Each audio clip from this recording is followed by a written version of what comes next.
Hey everyone, today I just wanted to share with you my low bedrock usage wither cage, and this one also has 72 break spots in which you can, well, push in blocks, and when the wither gets aggroed, well, it breaks the blocks. And the setup's actually pretty nice. I made it so that, well, no skulls escape in random directions and break things.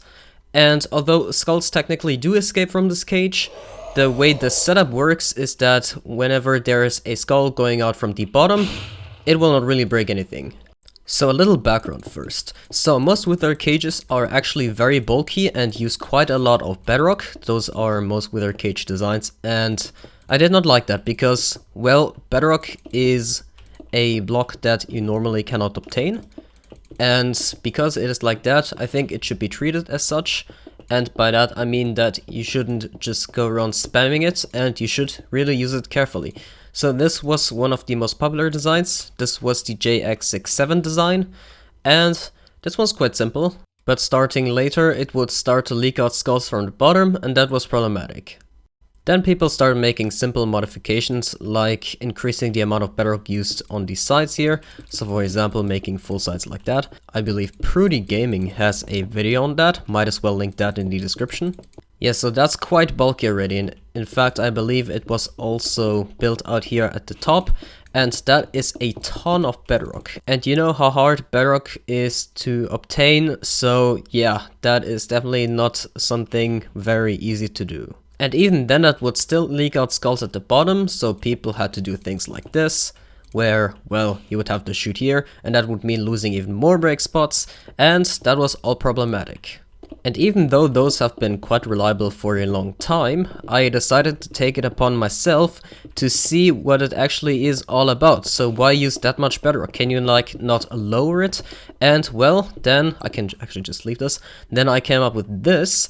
And I have been testing this for quite a while already, so don't worry, I'm not just putting this out there after having tested it for 30 minutes. I already tested this for, well, dozens of hours with, well, accelerated game time, but that doesn't matter because it's not about precise timings, it's just about testing whether skulls leak. And this one does not leak skulls at all. Well, except for the bottom, like I described. And for the bottom, doesn't really matter because when there is water, then nothing will really break. The water shields it, except if those blocks are glass. I don't know why, but glass seem to be the only blocks that break through water. And even netherrack, which technically has the same blast resistance according to the wiki, or even lower, I don't remember exactly, but even netherrack breaks, well, doesn't break, whereas glass breaks. Apart from the bottom, there won't be any spot where skulls will be able to leak out.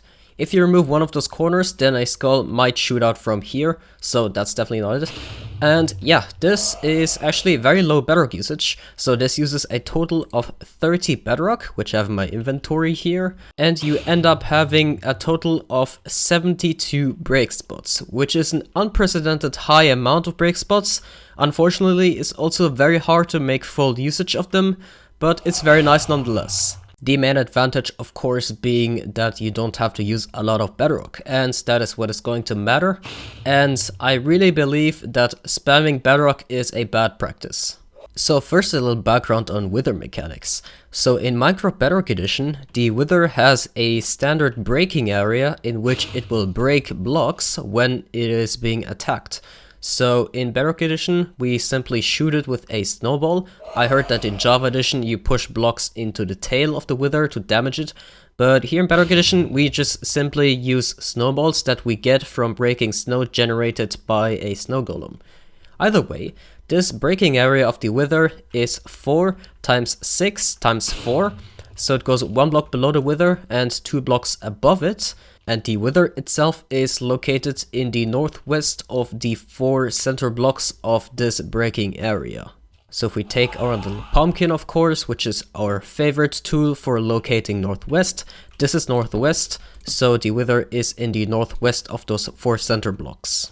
When we talk about available break spots, we then talk about the amount of blocks you can actually utilize when you are, let's say, pushing blocks into that 4 times 6 times 4 area, like for example from a cobblestone generator or a wood farm or a puzzle generator, you get the idea. And with this wither cage design, it just so happens to be 72 blocks. Now the 4x6x4 area is 96 blocks in total, and you can utilize 72 blocks of those.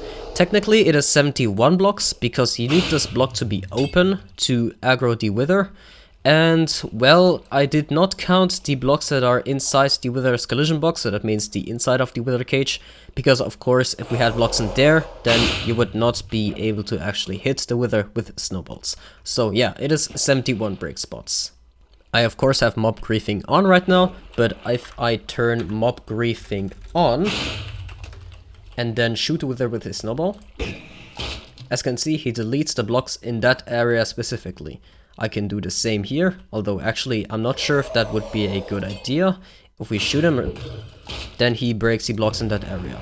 I have a strength like 20, I believe, so yeah, I can just instantly kill him. Don't mind that hole over there. Anyway, other things you need to know about withers is that they don't only have their 4x6x4 area for breaking things, they of course also shoot out skulls. And these skulls are mostly what are the issue in wither cages, because if that were not the case, then you could literally just make like something like this and keep them enclosed.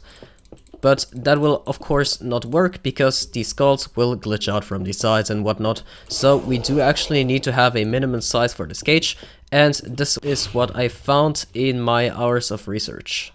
Like any other mob and the player, the wither also can take hits only 2 times per second, so every 10 game ticks. And down here I have a 10 game tick clock. I showed you this in a video before. And a 10 game tick clock will basically control the rate at which snow gets collected from the snow golem, and of course the rate at which it will get shot out. By the way, this slime pushing up mechanism is from Territar. I will have his channel linked in the description, and it is an excellent way to damage the wither, the best one we have so far. So the way I have it set up right now is that I have a water bucket breaking the snow that is being generated from the snow golem, then a hopper minecart picks it up, and then a hopper. It would also just work with a hopper, but the hopper minecart makes it more reliable. So when we have that, we can then, let's just turn it on. And well, snowballs will constantly be generated, and then whatever is in that area will just get broken. So if we have some blocks right there, as you can see, they will all get broken. And the breaking of the 4x6x4 area is 100% drop rate, so this is by far the best method of breaking blocks we have on the Bedrock edition. Something to clarify about this wither cage is that although that is the size needed, or well the amount of bedrock needed to prevent any skulls going out from the sides, except for the bottom of course, well, that doesn't mean that you can have your circuitry right next to there, because of course the wither skulls that the wither shoots out have a blast radius, and that would break. So I would at least recommend to have it this far away. In general, when I build a wither cage, I like to have the breaking area of the wither centered on a chunk. So basically I will have the wither in the northwest of the 4 center blocks of a chunk. And that way you are not crossing any chunk borders. I will not do a complete tutorial for this wither cage, but I will give you some tips. So for the cage itself, it's pretty simple. You have basically 1 bedrock at the bottom, 3 blocks in between, 1 bedrock at the top. Then you just have 4 pieces of bedrock right here. And then you basically have a 5x5, well, square, except you have the center block removed because that's where the wither goes.